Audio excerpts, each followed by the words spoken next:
Corona काल के 2 साल के बाद भक्तों के लिए आज बाबा केदारनाथ के पट खुल चुके हैं। हजारों श्रद्धालुओं की मौजूदगी में जय बाबा केदारा के जय घोष के साथ मंदिर के पट खुले। मंदिर परिसर को पूरी तरह से फूलों से सजाया गया है। कपाट खुलने के पहले गुरुवार को ही केदारनाथ में श्रद्धालुओं का सैलाब उमड़ गया था। पाकिस्तान की चमन सुरंग साजिश का एक बार फिर से भंडाफोड़ हुआ है। अमरनाथ यात्रा को दहलाने के उद्देश्य से भारत पाकिस्तान सीमा पर खोदी गई सुरंग को बीएसएफ ने खोज निकाला। ये सुरंग पाकिस्तानी फौज की देखरेख में आतंकवादियों ने पाकिस्तान के पेशेवर इंजीनियरों की मदद से बनवाई थी। हरियाणा के करनाल में पुलिस ने 4 खालिस्तानी आतंकियों को नेशनल हाईवे से गिरफ्तार किया। चारों गिरफ्तार आतंकी पंजाब के रहने वाले बताए जा रहे हैं। चारों आतंकी संगठन बब्बर खालसा से जुड़े हुए आतंकियों के पास एक देसी पिस्तौल, 31 कारतूस, करीब 1.5 लाख रुपए कैश और 3 लोहे के कंटेनर बरामद हुए।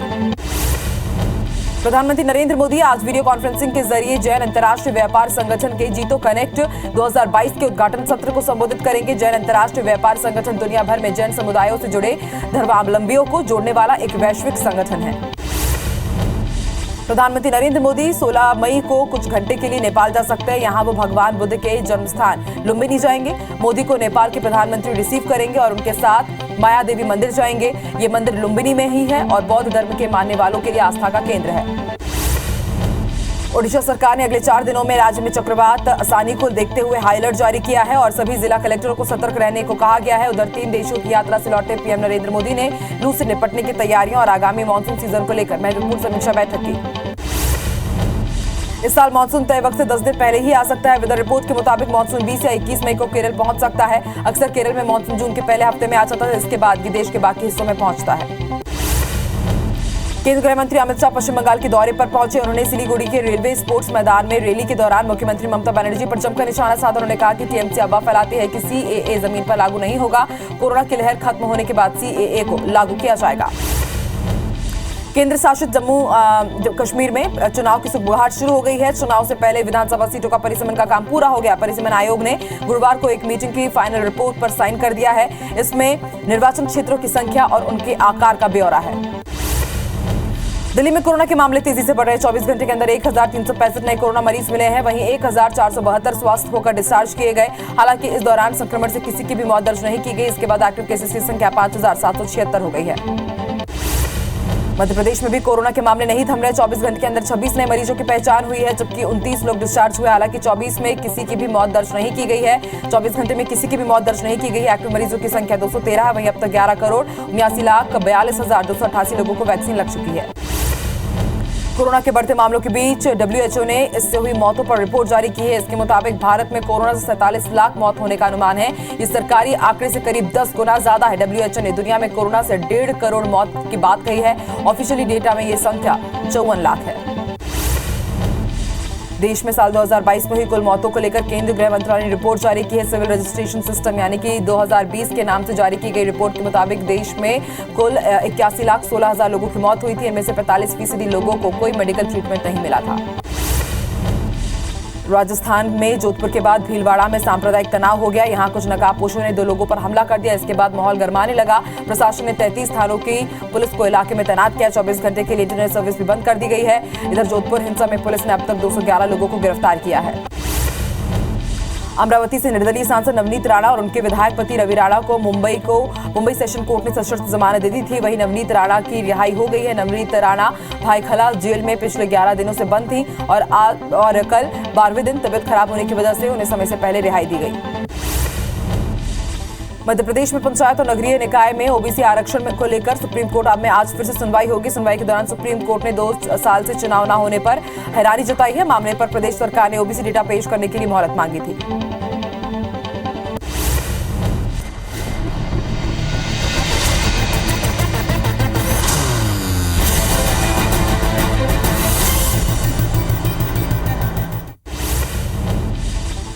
सीएम शिवराज सिंह चौहान संबल योजना के हितग्राहियों को 592 करोड़ 77 लाख राशि का भुगतान करेंगे।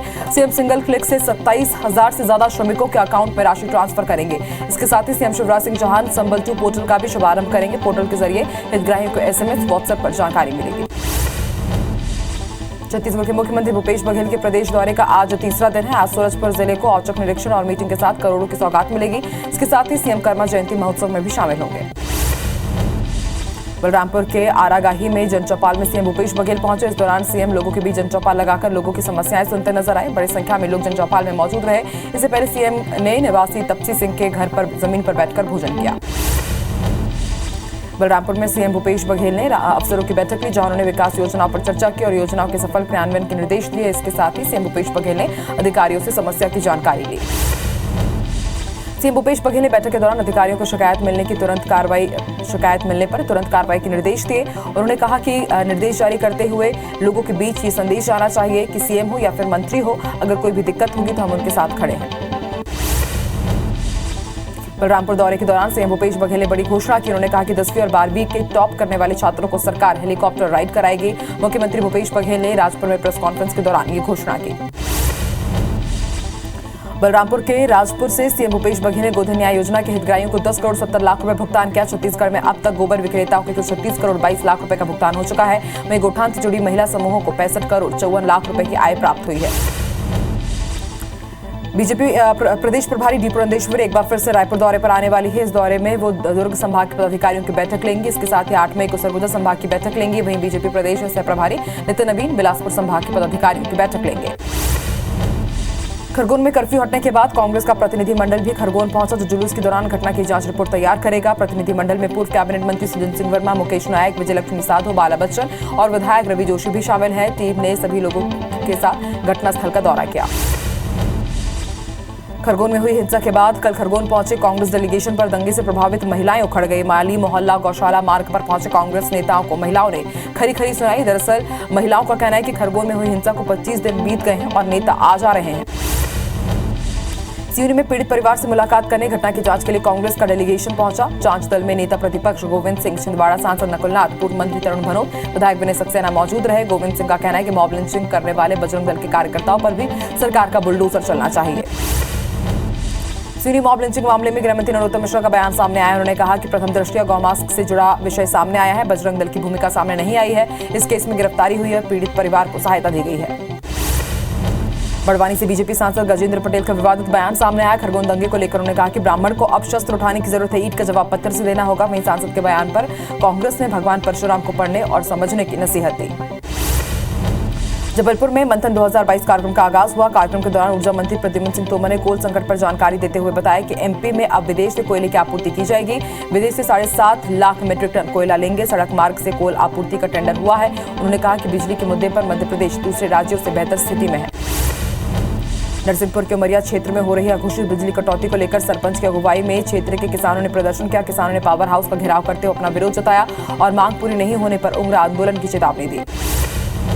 26 मई से छत्तीसगढ़ में पीएससी की मुख्य परीक्षा आयोजित की जाएगी, जिसका सेंटर रायपुर, बिलासपुर, अंबिकापुर, जगदलपुर और दुर्ग भिलाई में रहेगा। इस परीक्षा में 2548 स्टूडेंट्स शामिल होंगे।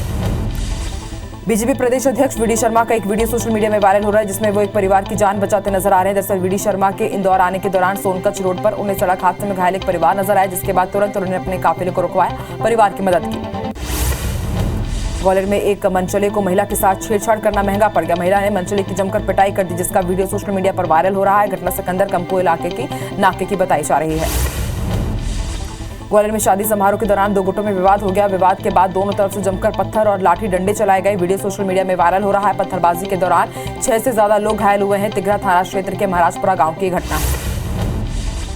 रायपुर के रामसागर पारा इलाके में हुए गोलीकांड का सीसीटीवी फुटेज सामने आया है, जिसके बाद राजधानी पुलिस हरकत में आई है, जिसके आधार पर आजाद चौक थाने की पुलिस ने एक आरोपी को गिरफ्तार किया। साथ ही उसके पास से एक पिस्टल समेत जिंदा कारतूस जब्त किए गए। गोली लगने से एक युवक के घायल होने की भी खबर है। रायपुर के एक परिवार की बस्तर के कांकेर में संदिग्ध परिस्थितियों में मौत हो गई है। कांकेर के नए बस स्टैंड स्थित एक लॉज में पति पत्नी की फांसी से लटकी हुई लाश मिली। वहीं उनके 2 मासूम बच्चों की जहर खाने से मौत हुई है। पहली नजर में मामला खुदकुशी का लग रहा है, क्योंकि लॉज का कमरे का दरवाजा अंदर से बंद था। मध्य प्रदेश के कई जिलों में बारिश हो सकती है, जिसे लेकर मौसम विभाग ने अलर्ट जारी किया है। मौसम विभाग के मुताबिक छतरपुर, रीवा, सागर और टीकमगढ़ के कई इलाकों में बारिश हो सकती है। वहीं सबसे ज्यादा अधिकतम 44 डिग्री तापमान राजगढ़ में दर्ज हुआ है। कई जिलों में तापमान में गिरावट दर्ज की गई। केंद्रीय गृह मंत्री अमित शाह के पश्चिम बंगाल के दौरे का आज दूसरा दिन है। केंद्रीय गृह मंत्री अमित शाह ने 3 बीघा पहुंचकर बीएसएफ अधिकारियों के साथ बैठक की और वहां के हालात को बारीकी से जाना। इस दौरान गृह मंत्री ने वहां पौधारोपण भी किया।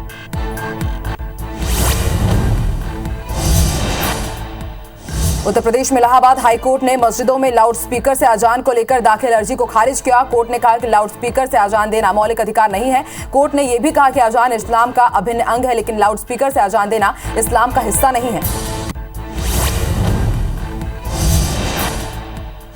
कोरोना काल के 2 साल के बाद भक्तों के लिए आज बाबा केदारनाथ के पट खुले। हजारों श्रद्धालुओं की मौजूदगी में जय बाबा केदारा के आज जय घोष के साथ मंदिर के पट खुले। मंदिर परिसर को पूरी तरह से फूलों से सजाया गया था। वहीं उत्तराखंड के सीएम पुष्कर सिंह धामी ने केदारनाथ मंदिर में दर्शन किए। इस साल मानसून तय वक्त से 10 दिन पहले आ सकता है। वेदर रिपोर्ट के मुताबिक मानसून 20 या 21 मई को केरल पहुंच सकता है। अक्सर केरल में मानसून जून के पहले हफ्ते में आता है, इसके बाद ये देश के बाकी हिस्सों में पहुंचता है।